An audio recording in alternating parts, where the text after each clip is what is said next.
Good morning Dhanya. ഇന്നലെ സിദ്ദിഖിനെ arrest ചെയ്യും എന്നുള്ള വാർത്തകൾ വന്നിരുന്നു. സിദ്ദിഖ് ഒളിവിലായിരുന്നു. കോടതി സർക്കാരിനെയും സിദ്ദിഖിനെയും ഉൾപ്പെടെ സിദ്ദിഖിനെ കുറ്റപ്പെടുത്തുന്നതിനോടൊപ്പം തന്നെ സർക്കാരിനെയും നല്ല രീതിയിൽ വിമർശിച്ചിട്ടുണ്ടായിരുന്നു. അപ്പോൾ അതിലൊന്ന്, സിദ്ദിഖിനെ വൈദ്യപരിശോധനയ്ക്ക് വിധേയമാക്കും എന്ന് പറഞ്ഞിട്ടുണ്ടായിരുന്നു. പക്ഷേ ഈ 2016 ജനുവരിയിലാണ് ഈ സംഭവം നടക്കുന്നത്. അപ്പോൾ ഇപ്പോൾ വൈദ്യപരിശോധന നടത്തുന്നത് കൊണ്ട് ആ സമയത്തെ കാര്യം എങ്ങനെയാണ് അറിയാൻ പറ്റുന്നത്? അതിനെനിക്ക് എന്തെങ്കിലും അതിനെക്കുറിച്ചൊരു ധാരണയുണ്ടോ? എനിക്ക് അതിനെക്കുറിച്ച് എനിക്കും വലിയ ധാരണയില്ല. കാരണം കോടതി വളരെ രൂക്ഷമായ വിമർശനമാണ് സിദ്ദിഖിനെതിരെയും സർക്കാരിനെതിരെയും ഉന്നയിച്ചത്. അതായത് സിദ്ദിഖിൻ്റെ കരണത്ത് കിട്ടിയ അടി എന്ന് തന്നെ നമുക്ക് പറയേണ്ടി വരും. ലൈംഗിക ശേഷി പരിശോധിക്കണം എന്നാണ് കോടതി പറഞ്ഞിരിക്കുന്നത്. മാത്രമല്ല കോടതി സിദ്ദിഖ് ജാമ്യാപേക്ഷയിൽ പറഞ്ഞ കാര്യങ്ങളെയൊക്കെ കോടതി വലിയ രീതിയിൽ ചൊടിപ്പിച്ചു എന്നാണ് നമുക്ക് കോടതിയുടെ ആ നിരീക്ഷണത്തിൽ നമുക്ക് മനസ്സിലാക്കുന്നത്. അതായത് 376, 506 വകുപ്പുകൾ പ്രകാരമാണ് സിദ്ദിഖിനെതിരെ കേസ് എടുത്തിരിക്കുന്നത്. ഇപ്പോൾ സിദ്ദിഖ് ജാമ്യാപേക്ഷയിൽ പറയുന്നത് ലൈംഗിക അവയവം കടത്തിക്കൊണ്ട് ബലാത്സംഗം ചെയ്തിട്ടില്ല എന്നാണ് പറയുന്നത്. അതായത് സ്വയഭോഗം, അതാ ഇരയും പറഞ്ഞിട്ടുണ്ട്. തന്നെ മുൻനിർത്തി സ്വയഭോഗം ചെയ്തു, മാസ്റ്റർബേഷൻ ചെയ്തു എന്നുള്ളതാണ്. ഈ കേൾക്കുന്ന പലർക്ക് സ്വയഭോഗവും ഈ ലൈംഗിക ശേഷി എന്നൊക്കെ പറഞ്ഞാൽ ഭയങ്കര പ്രത്യേകിച്ച് രണ്ട് സ്ത്രീകൾ ഇരുന്നിട്ട് വാക്കുകൾ പറയുമ്പോൾ കഴിഞ്ഞ ദിവസം മെൻസ്ട്രൽ കപ്പിനെ കുറിച്ച് ഒരു വീഡിയോ ചെയ്തിരുന്നു. അപ്പൊ അതിനെ കുറിച്ച് പറഞ്ഞപ്പോ ഇനി ഇതിന്റെ കൂടെ കുറവേ ഉള്ളൂ എന്നൊക്കെ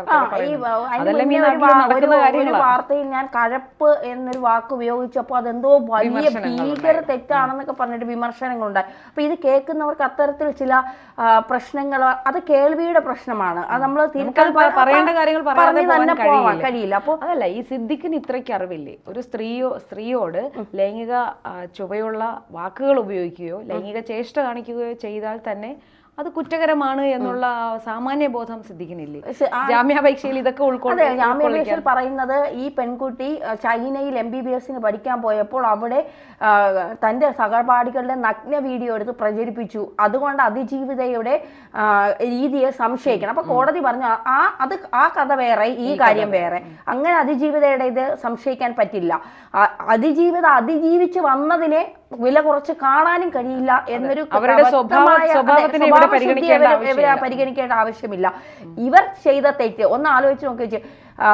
22 വയസ്സുള്ള ഒരു പെൺകുട്ടി, അവളെ പ്രീത ചേച്ചി എന്നെ നേരത്തെ പറഞ്ഞു, എനിക്ക് അച്ഛനെ പോലെയാണ് അവർ, അല്ലെങ്കിൽ ചേട്ടനെ പോലെയാണ് അവർ, അനിയനെ പോലെയാണ് അവർ. ഇവരുടെയൊക്കെ മനസ്സിലിരിപ്പ് എന്താണെന്ന് നമുക്കറിയില്ല. അല്ല, അയാൾ മോളെ എന്ന് വിളിച്ചാൽ അവരോട് മോളെ എന്ന് വിളിച്ചിട്ടാണ് തിരുവനന്തപുരത്തെ ഒരു ഹോട്ടലിലേക്ക് വിളിച്ചു കയറ്റിയതിനു ശേഷം പൂട്ടിയിട്ടാണ് ആ പെൺകുട്ടിയെ ബലാത്സംഗം ചെയ്യുന്നത്. അപ്പോൾ ബലാത്സംഗം ചെയ്തിട്ടില്ല. അതിൽ പ്രധാനമായി ഉപയോഗിക്കുന്ന വാക്ക് അവയവം കയറ്റി ബലാത്സംഗം ചെയ്തിട്ടില്ല. അവയവം കയറ്റി ബലാത്സംഗം ചെയ്യുന്നത് മാത്രമാണ് പീഡനം എന്നാണോ ഈ വിവരമില്ലാതെ സിദ്ദിഖ് വിചാരിക്കുന്നത്? ഒരു സ്ത്രീയുടെ സമ്മതമില്ലാതെ ആ സ്ത്രീയെ നോക്കുന്നതോ ആ സ്ത്രീയുടെ ശരീരത്തിൽ തൊടുന്നതോ ആ സ്ത്രീയെ ഉപദ്രവിക്കാൻ ശ്രമിക്കുന്നതോ അവരെ മുമ്പിൽ നിന്ന് ലൈംഗിക ചേഷ്ട കാണിക്കുന്നതോ തെറ്റാണ്. ഇപ്പൊ നിയമം പറയുന്നത് ഭർത്താവിന് പോലും ഭാര്യയുടെ സമ്മതമില്ലാതെ ആ ലൈംഗിക ബന്ധത്തിൽ ഏർപ്പെടാൻ കോടതി വ്യക്തമായ കാര്യം പറഞ്ഞിട്ടുണ്ട്. സമൂഹത്തിൽ ഏത് തരത്തിൽ ജീവിക്കുന്ന സ്ത്രീയാണെങ്കിലും, ഏത് വിശ്വാസത്തിലും ഏത് സാഹചര്യത്തിൽ ജീവിക്കുന്ന സ്ത്രീയാണെങ്കിലും, ബിൽസ് ബാനു സുപ്രീം കോടതി നിരീക്ഷണമാണ്, ജസ്റ്റിസ് ഡയസ് ഈ നിരീക്ഷണമാണ് വ്യക്തമാക്കിയത്. അതായത് ആ കേസിനെ ഉദ്ധരിച്ചുകൊണ്ടാണ് ഒരു സ്ത്രീയെ ലൈംഗികമായി ഉപദ്രവിക്കുക എന്ന് പറയുന്നത് അവരുടെ പ്രധാന ഭാഗത്തിൽ അവയവം കയറ്റിക്കൊണ്ട് ലൈംഗിക ബന്ധം ചെയ്യുക എന്നുള്ളത് മാത്രമല്ല, അവരെ മാനസികമായി ഒരു സ്ത്രീയെ മുന്നിലിരുത്തിക്കൊണ്ട് ഒരു പുരുഷൻ സ്വയംഭോഗം ചെയ്ത് അവരുടെ ശരീരം കണ്ട് സ്വയംഭോഗം ചെയ്ത് ആനന്ദിക്കുക എന്ന് പറയുമ്പോൾ ആ സ്ത്രീ അനുഭവിക്കുന്ന ഒരു വേദനയുണ്ട്. അത് നമുക്ക് അപമാനമുണ്ട്. ആ അപമാനം എന്ന് പറയുന്നത് ഒരുപക്ഷെ നമുക്ക് സഹിക്കാവുന്നതിലും അപ്പുറമാണ് എന്നുള്ളത്. സിദ്ദിഖ് ഒരിക്കലും വിചാരിച്ചില്ല സിദ്ദിഖിന് ജാമ്യം കിട്ടില്ല, ഇങ്ങനെ കിടന്ന് ഓടേണ്ടി വരും. ഇപ്പോൾ സിദ്ദിഖ് ലുക്കൌട്ട് നോട്ടീസ് പുറപ്പെടുവിച്ചതുകൊണ്ട് വിദേശത്തേക്ക് പുള്ളി പോലെയായി സിദ്ദിഖ്. ഇപ്പോൾ ഇനി മുൻകൂർ ജാമ്യാപേക്ഷ വീണ്ടും സുപ്രീം കോടതിയെ സമീപിക്കാൻ ഒരുങ്ങിയാണ്. അപ്പോൾ ജാമ്യാപേക്ഷ കിട്ടുന്നതിൻ്റെ ഇടയ്ക്കാണ് അതിജീവിത തടസ്സ ഹർജിയുമായി പോകുന്നത്. തൻ്റെ വാദം കൂടി കേട്ടിട്ട് വേണം ഇനി സിദ്ദിഖിന് ജാമ്യം അനുവദിക്കാൻ എന്നാണ് അതിജീവിത പറയുന്നത്. അപ്പോൾ രണ്ടും കൽപ്പിച്ച് തന്നെയാണ് ആ ഇര അല്ലെങ്കിൽ ആ അതിജീവിത മുന്നോട്ട് ഇറങ്ങുന്നത്. അതായത് ഇനി ഒരു പെൺകുട്ടിക്കും ഈ ഒരു അവസ്ഥ ഉണ്ടാകരുത്. ഇനി ആർക്കും ഇത്തരത്തിൽ ഇപ്പോൾ കോടതി തന്നെ ലൈംഗിക ശേഷി പരിശോധിക്കണമെന്ന് പറയുമ്പോൾ ആ വാക്ക് നമുക്ക് ഒരിക്കലും ആ വാക്ക് വിഴുങ്ങിക്കൊണ്ട് പറയാൻ പറ്റില്ല, നമുക്ക് ഈ വാർത്ത പറയാൻ പറ്റില്ല. കാരണം കോടതിയുടെ നിരീക്ഷണമാണ് ലൈംഗിക ശേഷി പരിശോധിക്കണം. ഇനി 2016 സിദ്ദിഖിന് ലൈംഗിക ശേഷി ഉണ്ടായിരിക്കാം, ചിലപ്പോൾ അപ്പം ഇല്ലായിരിക്കാം. ഇപ്പോൾ നേരത്തെ പറഞ്ഞതുപോലെ വല്ല മരുന്നൊക്കെ കഴിച്ചിട്ട് ഇപ്പോൾ ലൈംഗിക ശേഷി വന്നെങ്കിലോ പ്രതീക്ഷ ഒരിക്കലും അസ്തമിക്കുന്നില്ലല്ലോ. കാരണം ഇതിൽ പറഞ്ഞത് നീ പരാതിപ്പെട്ടാലും ആരും പരിഗണിക്കില്ല, എല്ലാവരും തനിക്കൊപ്പമാണ് എന്നാണ് അന്ന് അവളെ ഭീഷണിപ്പെടുത്തിയത്. കാരണം ഈ പെൺകുട്ടി എതിർക്കാൻ ശ്രമിക്കുമ്പോൾ പറയുന്നത് ഈ മേഖലയിൽ ഇങ്ങനെയൊക്കെ നിന്നാലേ പറ്റുള്ളൂ. അതായത് അദ്ദേഹത്തിന്റെ മകൻ അഭിനയിക്കുന്ന ഒരു സിനിമയിലേക്ക് ചാൻസ് വാങ്ങിക്കൊടുക്കാമെന്നുള്ള ഒരു ഓഫറാണ് വെച്ചിട്ട് ഉപയോഗിക്കുന്നത്. അപ്പോൾ അയാൾ പറയുന്നത് ഇവിടെ ഈ മേഖലയിൽ ഇങ്ങനെയൊക്കെ നടക്കുകയുള്ളൂ.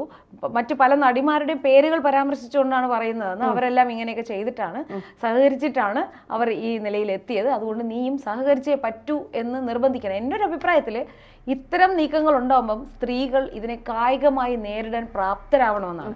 അല്ലാതെ പിന്നീട് തെളിവെടുപ്പ്, ഈ മാധ്യമ വിചാരണ, ഇതെല്ലാം ശരിക്കും പറഞ്ഞാൽ സ്ത്രീകളെ ഏറെ മാനസികമായി ബുദ്ധിമുട്ടിക്കുന്ന കാര്യമാണ്.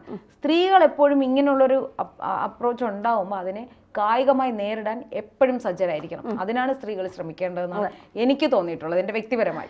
ഈ സ്ത്രീ തന്നെയാണ് സ്ത്രീക്ക് ശത്രു എന്ന് പറയുന്നത് ശരിയാണ്. അതായത് ഒരു സ്ത്രീ കൂടെ കിടക്കാൻ തയ്യാറായാൽ, അവൾ എന്ത് വിട്ടുവീഴ്ചയ്ക്കും തയ്യാറായാൽ പുരുഷന്റെ വിചാരം എല്ലാ സ്ത്രീകളും ഇങ്ങനെയാണ്. ഇപ്പൊ എല്ലാ പുരുഷന്മാരും അടച്ച് ആക്ഷേപിക്കുന്നതല്ല, എല്ലാ സ്ത്രീകളും ഇങ്ങനെയാണ് എന്നതിലുപരി അവസരങ്ങൾ അങ്ങനെയുള്ളവർക്ക് മാത്രമായി പോവുകയും കഴിവല്ല അവിടെ മാനദണ്ഡം. ഒരു 75% പുരുഷന്മാരെ എടുത്താൽ ആ പുരുഷന്മാര് സ്ത്രീകളെ കാണുന്നത് കാമക്കണ്ണോടെ തന്നെയാണ്. അവരുടെ തെറ്റായിട്ടല്ല, അവര് തന്നെ സ്വയം അവകാശപ്പെടുന്ന, അവരെ നിർമ്മിച്ചിരിക്കുന്നത് അങ്ങനെയാണ് എന്നാണ്. പുരുഷൻ ഉപയോഗിക്കാൻ വേണ്ടിയുള്ള ഒരു ഉപഭോഗ വസ്തു മാത്രമാണ് സ്ത്രീ എന്നാണ്. ഇപ്പോ വിവാഹം കഴിഞ്ഞ ആദ്യ രാത്രി എന്നൊരു സമ്പ്രദായം, ഒരു അരമണിക്കൂർ കണ്ട് ഇഷ്ടപ്പെടുന്ന ഒരു പുരുഷനെ ഒരു വീട്ടുകാരെല്ലാം ചേർന്ന് തീരുമാനിക്കുന്നു, കല്യാണം ആലോചിക്കുന്നു. ഒരു 3-4 മാസത്തെ ഇടവേളകളിൽ ഫോണിൽ കൂടെയുള്ള മാത്രം പരിചയം. അത് കഴിഞ്ഞ് ഒരു ദിവസം കല്യാണം കഴിയുന്നു, ഒരു ദിവസം രാത്രി രണ്ടുപേരെയും കൂടെ കതക് മുറിക്കകത്തിട്ട് കതക് പൂട്ടുന്നു. അത് കഴിഞ്ഞ് ഈ സ്ത്രീയോട് ചോദിക്കുന്നത് പോലുമില്ല, നിന്റെ ശരീരത്തിൽ ഞാൻ തൊടട്ടെ എന്ന് ചോദിച്ചിട്ടല്ല ഒരു പരിധിവരെയുള്ള പുരുഷന്മാർ ഈ ആദ്യ രാത്രി ആഘോഷിക്കുന്നത്. അത് ഒരു പരിധിവരെ നമ്മൾ നോക്കിയാൽ അത് അവിടെയാണ് സ്ത്രീ ഏറ്റവും കൂടുതൽ പീഡിപ്പിക്കപ്പെടുന്നത് എന്ന് പറയും. കാരണം അവളുടെ സമ്മതം, നിനക്ക് സമ്മതമാണോ, അവർ അതിനു വേണ്ടിയിട്ടൊരു മാനസിക പക്വത എത്തിയിട്ടുണ്ടോ എന്ന് പോലും ചിന്തിക്കാതെയാണ് അത്തരം സമ്പ്രദായം. എന്നിട്ട് അതിന് പേരും ആദ്യ രാത്രി, ലോകത്തൊന്നും കേൾക്കാത്ത ഒരു പേരും ആദ്യ രാത്രി.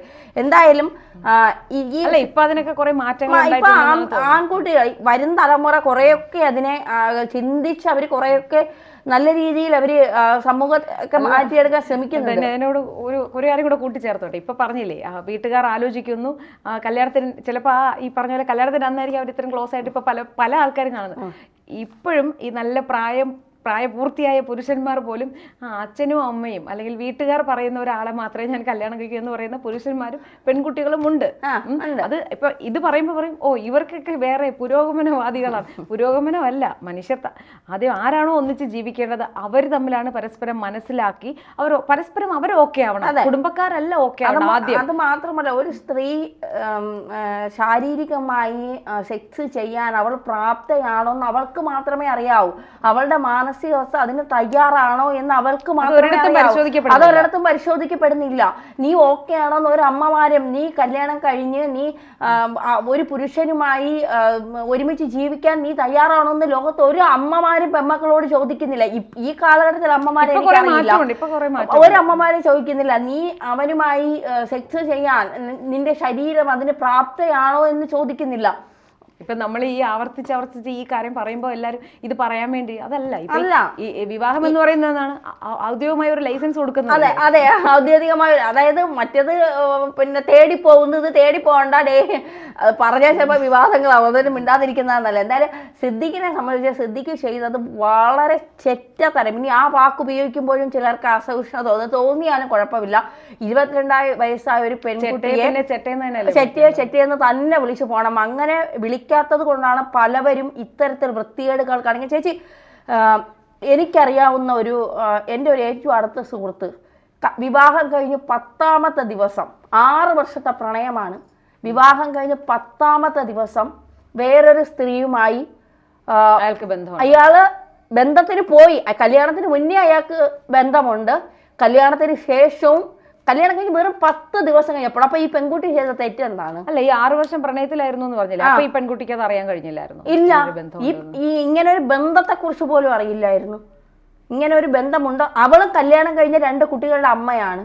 ഇങ്ങനെ ഒരു ബന്ധത്തെ കുറിച്ച് പോലും അയാൾക്ക് അറിയില്ല. അപ്പോൾ ഞാൻ പറയുന്നത് തെറ്റെന്നല്ല, 10 ദിവസം കഴിഞ്ഞപ്പോൾ അവന് അത് തോന്നി അവൻ പോയി. പക്ഷെ ഈ പെൺകുട്ടി ചെയ്ത തെറ്റെന്താണ്? അല്ല, ആ പെൺകുട്ടിക്ക് അയാളോടൊപ്പം ജീവിക്കാൻ താല്പര്യമില്ലെങ്കിൽ നിയമപരമായി നേരിടുക. അല്ല, ഞാൻ ആ വശത്തേക്കല്ല ഞാൻ ആ പെണ്ണിന്റെ മാനസികാവസ്ഥ, ഒരു പെൺകുട്ടിയുടെ മാനസികാവസ്ഥ പോലും ചിന്തിക്കാതെ ഒരു ചെയ്യുന്നത് നമുക്ക് ഒരിക്കലും അംഗീകരിക്കാൻ കഴിയാത്ത കാര്യമാണ്. സിദ്ദിഖിനെ സംബന്ധിച്ചും അങ്ങനെ തന്നെയാണ്. 22 വയസ്സ് മാത്രം പ്രായമുള്ള ഒരു പെൺകുട്ടിയെ മുന്നിലിരുത്തി, അതും ഒരു അച്ഛൻ്റെ പ്രായം അല്ലെങ്കിൽ ഒരു ചേട്ടൻ്റെ പ്രായമുള്ളവൻ കാണിക്കുന്ന വൃത്തികേടുകൾ, ആ പെൺകുട്ടി ആത്മഹത്യ ചെയ്യാത്തത് അവളുടെ മനോധൈര്യം ഒന്നുകൊണ്ട് മാത്രമാണ്. ഇയാൾക്കൊന്നും ജാമ്യം പോലും കൊടുക്കരുത്, ഇയാളൊരു മാതൃകയാവണം, ഇത്തരത്തിൽ ചെയ്യുന്ന ആളുകൾക്ക് ഇയാളൊരു മാതൃകയാവണം എന്ന് പറഞ്ഞുകൊണ്ട് നമുക്ക് അവസാനിപ്പിക്കാം.